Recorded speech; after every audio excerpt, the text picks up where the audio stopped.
Hey, what's up, YouTube? Welcome back to episode 43 of the Tim Tebow dynasty. Tebow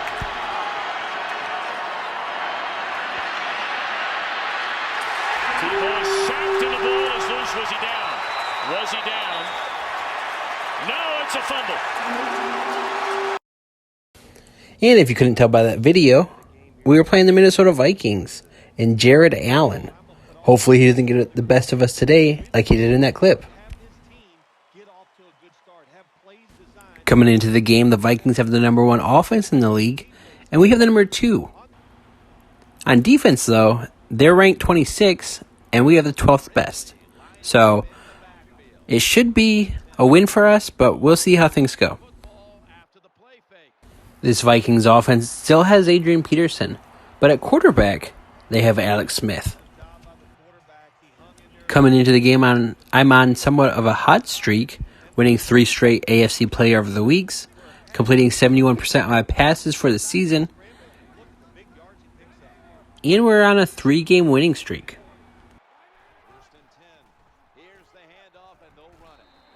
On offense, we're still without our starting running back, Maurice Jones-Drew, and our leading receptions getter last season, rookie Zach Meeil, who's now in his 2nd season, who should be back next game.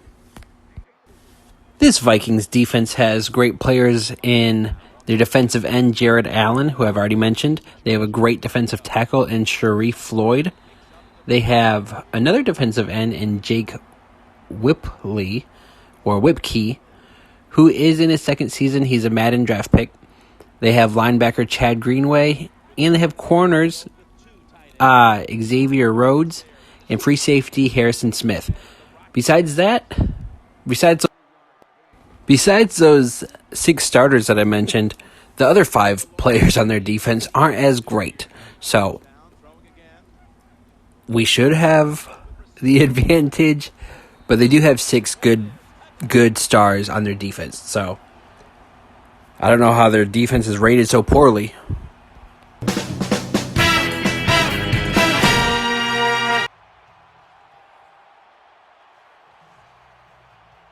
And Golden Tate starts off the scoring for us with a nice touchdown right there.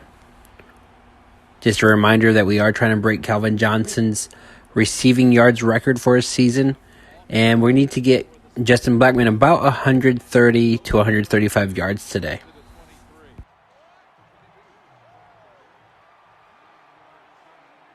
I know I mentioned the past episode that I'd be bringing up which teams I could be signing with as a free agent after this season if I don't get franchise tagged or the Jaguars don't offer me a good contract.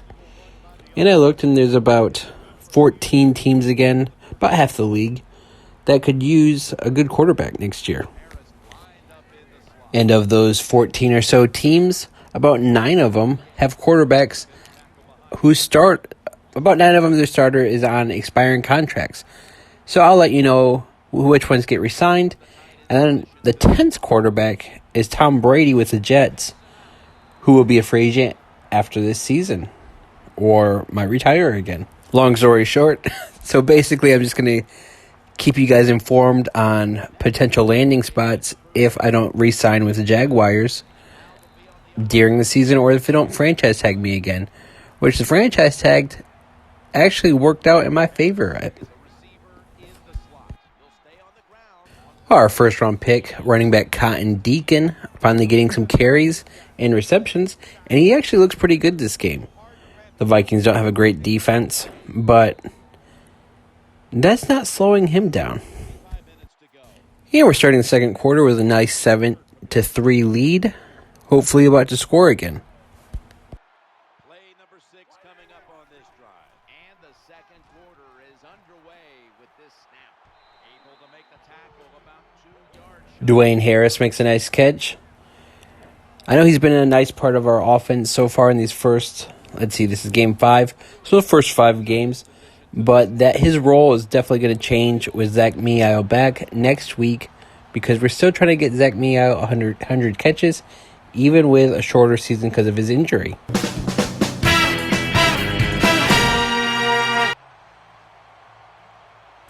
Justin Blackmon picks up another touchdown this year. He's having a pretty good season so far. Hopefully he sets a couple records.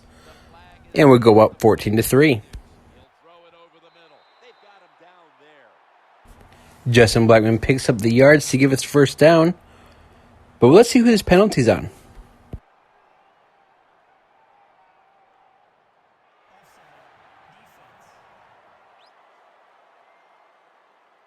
The defense jumped off sides, but that penalty gives us less yards than we picked up with Justin Blackman's catch, so we're going to decline that penalty.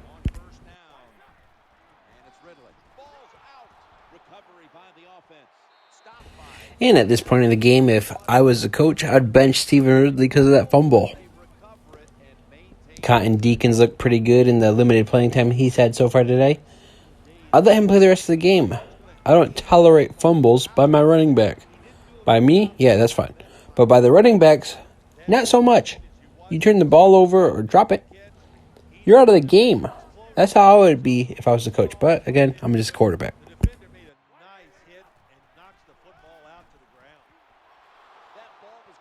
Trying to find Justin Blackman on the outside. I think that was a good read. Unfortunately, the defense knew exactly what I was doing and picked it off. And now the score is now just a 4-point lead. Hopefully, we don't have any more mistakes like that today.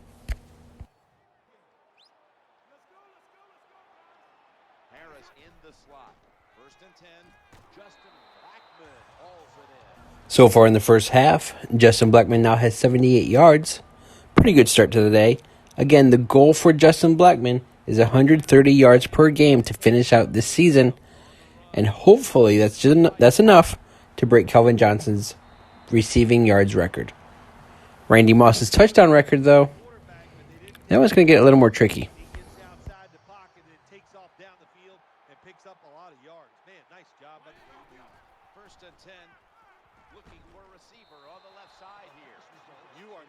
Another bad throw by me, just trying to avoid taking a sack. We're trying to reduce the amount of sacks we take. So I'm trying to get rid of the ball quicker. Unfortunately, none of my receivers are open, and I just had to force it to somebody. Luckily, it was not intercepted that time. Cotton Deacon makes the catch and does just enough to pick up the first down.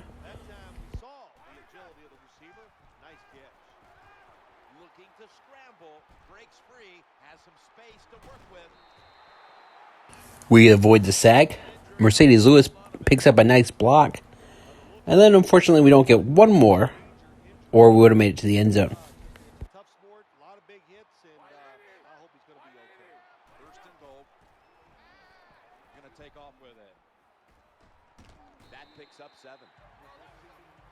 All right, so let's get a poll going in the comment section. Is it more impressive if I score 15 rushing touchdowns with Tim Tebow over the course of the season? Or would you be more impressed if I could throw 50 touchdown passes? Which one would you rather see me do? I, for one, know that I'd rather see our offensive line actually block somebody for more than 1 second on a play. Maybe have a drive without one sack. That'd actually be pretty great. Golden Tate makes the catch, but unfortunately decided to run out of the end zone and then tried getting back into it. So that's not a touchdown right there.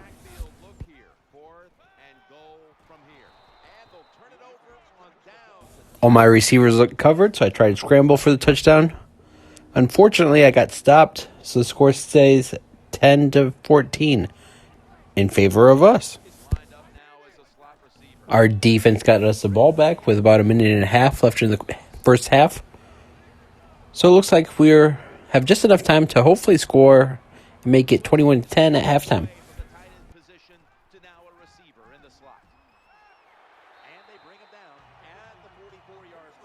Steven Ridley picks up the first down. Decides not to run out of bounds, so the clock keeps moving. But we're only about 56 yards away from scoring.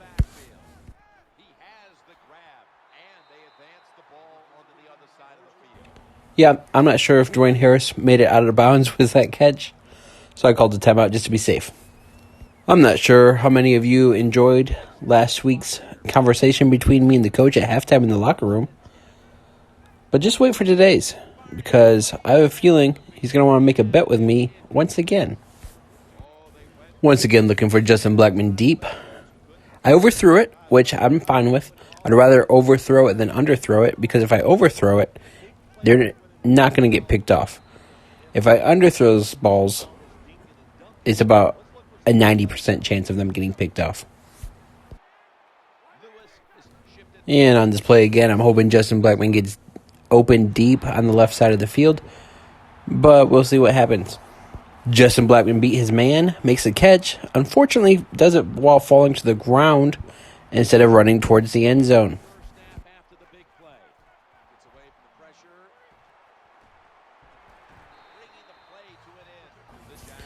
The pile got in my way, and I couldn't really push my way through. So I come up just short of the end zone. So we're trying to score. Unfortunately, I used both timeouts. So now we're out of timeouts. And the clock's going to continue to run because we just took a sack. Unfortunately, our offensive line gave up another sack, which is going to run out the clock and send it to halftime. So we'll walk away with no points.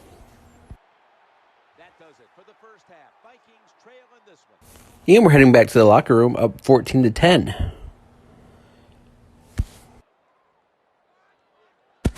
So at halftime, the coach made a bet with me. The coach said, "Tell you what, if we lose another game this year, because we've only had one game where we rushed the ball more than 20 times a game. So if we have another game where we lose this year, you have to rush the ball on every play except for 20, where you could pass. You can pass the ball no more than 20 times, and if we lose that game, you could go back to how you run the offense." And I thought to myself, yeah, that seems pretty fair, because of all our 5 games, including this one, because we don't run it for more than 20 times today, because the runs I do on offense aren't technically run plays, because I call passes and then I just take off running. So those aren't run plays. So we've had one game in these first 5 where we called 20 or more run plays. So I said, okay, look, coach, tell you what, if we do lose a game this season, the next game I'm going to call no more than 20 pass plays. Everything else will be run plays, just like you want. You want us to run the ball more? That's fine. But until then, we're going to call the games my way. I think we're going to win the rest of the season after that week 1 loss. We're going to knock off 15 in a row. And after consecutive droughts by Justin Blackmon, he is now out the rest of this game. So maybe the coach was right. Maybe I should call more run plays. And now we're forced to punt because without Justin Blackmon, we're down to 3 wide receivers, I think it is. Because that leaves us with Golden Tate, who's good, Dwayne Harris, who's solid, and Ace Sanders, who has his moments, but not so much this season yet. Our defense does its job and continues to hold them to 10 points. So far, so good. We should win this game.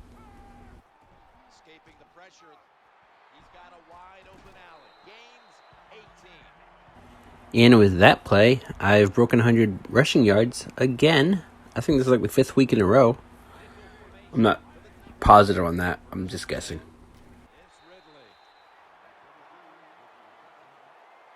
So with now only 3 healthy receivers for the game, we're going to have to rely on Cotton Deacon, our running back, to be a receiver. Our tight ends are going to get into receiver spots who aren't good. Mercedes Lewis is the only one that's really a receiver / tight end. So the other 2 suck. I don't even know their names, so whatever.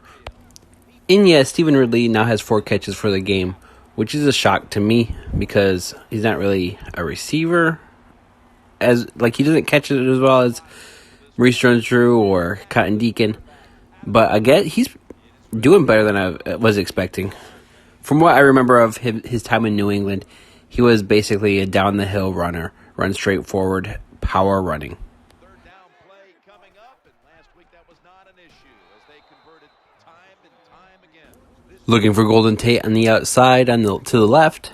And my left tackle, can't remember if it's the guy we drafted or the guy we sent in free agency. They're basically the same player because they're rated similarly. Anyways, they give up a sack. And on this play, I said, screw it. We're going for it on 4th and long. We're on their side of the field anyway, so if we don't get it, hopefully they don't score. We failed to pick up the first down. And our only good tight end, Mercedes Lewis, is now injured. Hopefully not for the game or longer. Our defense was thankfully able to hold them to 3 points, so now we have a 1-point lead. We should be able to win this game.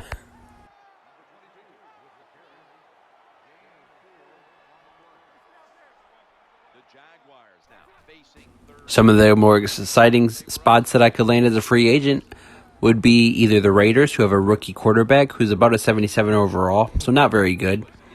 I'd easily be the starter there. Or the Dolphins, I could stay in Florida and just switch teams. They do have Ryan Tannehill, who they might re-sign, so that would take that out of the picture.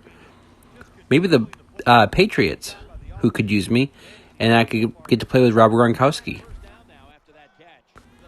One team that I kind of want to play for because I like their uniforms, but I also don't because I don't really like their fan base, is the Dallas Cowboys, who in Madden right now have a rookie quarterback who's not very great, and they have Kirk Cousins as a backup, and this is a point where Kirk Cousins wasn't that great in his career, so he's only about a 70 overall.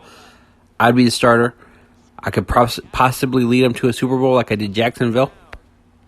And then I'd get to play with Des Bryant, Jason Witten, and DeMarco Murray on offense. So it'd be a pretty great offense with the 4 of us combined.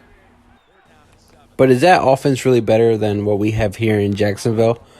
We have 3 solid wide receivers with Justin Blackmon, Golden Tate, and Zach Meeil.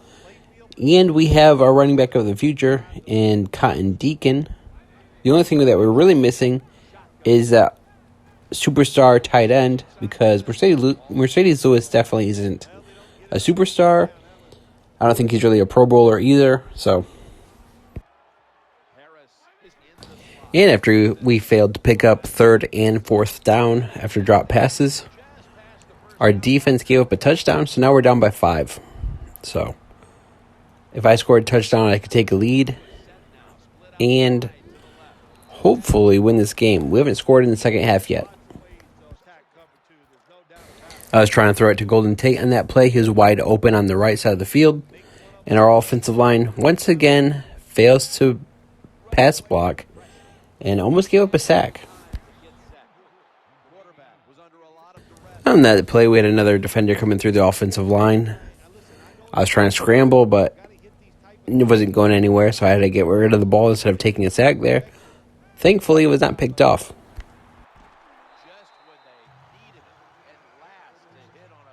Dwayne Harris makes a catch right when we need it, his 3rd of the game, picking us up the first down and continually moving this drive.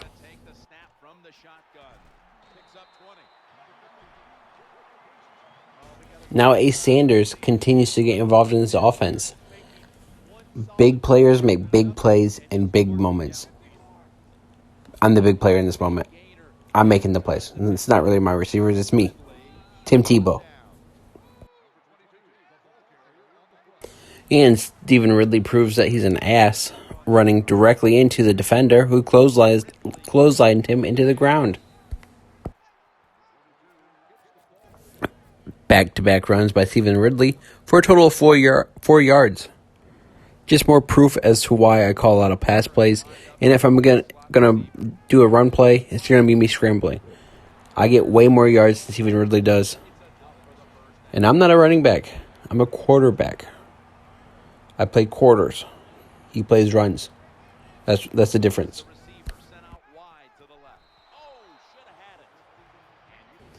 And what would have been the touchdown that gave us the lead, Dwayne Harris drops it right at the 1 yard line.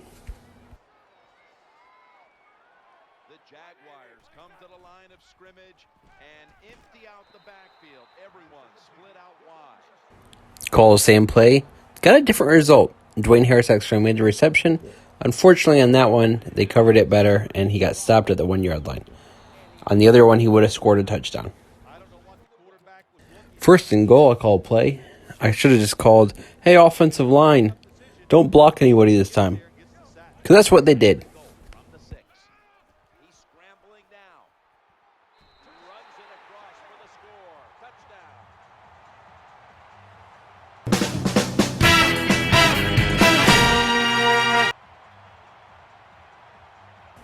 I don't think my offensive line was prepared for me to do that. They were probably prepared for me to take another sack because that's what they looked like they were about to give up. Luckily, I know how to use my legs. I'm a combo player.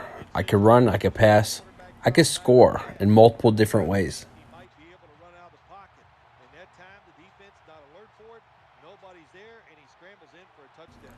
This play here should have been the game-winning touchdown. But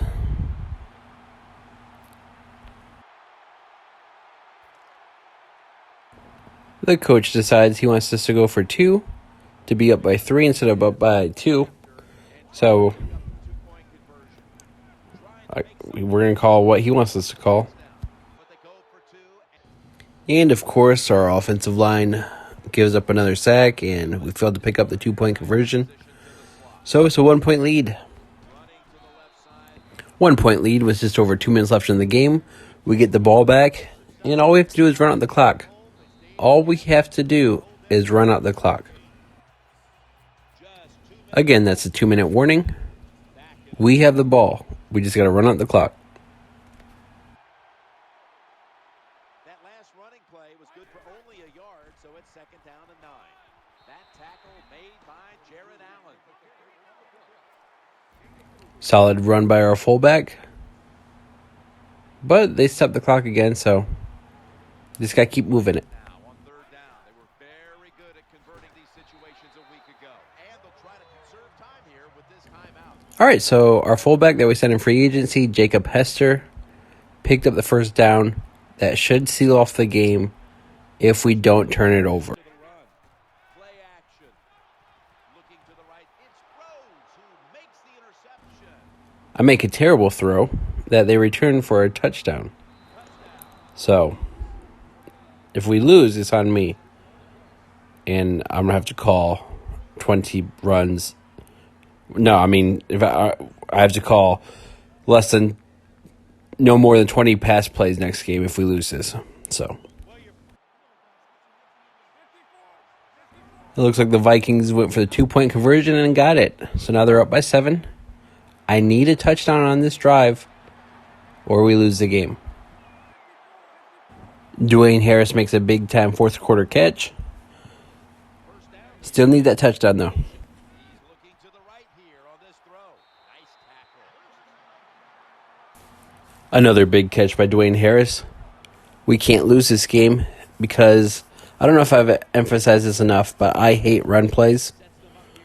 I want the ball. I don't like Stephen Ridley. So another throw, another first down, this time to Ace Sanders. The Jaguars coming to the line still have all 3 of their timeouts here in the 4th quarter. Touchdown, Jacksonville Jags.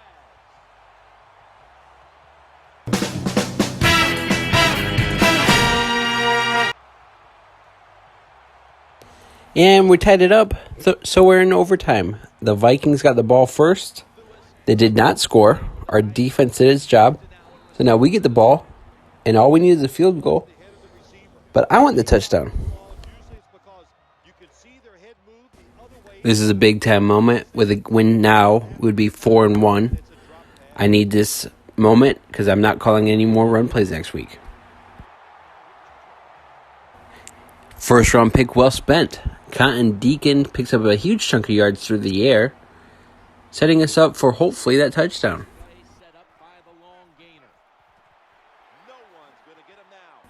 Tim Tebow drops back, finds Cotton Deacon wide open in the middle of the field, and he gets past 2 defenders, only to be stopped at the 2-yard line. First down following the long play. He'll fire it out to the left. Touchdown, Jaguars.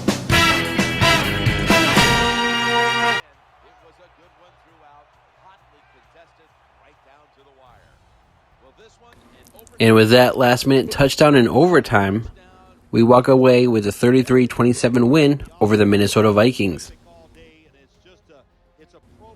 Like always, if you enjoyed this video, please like, share, and subscribe, and come back for our next game against the Tennessee Titans.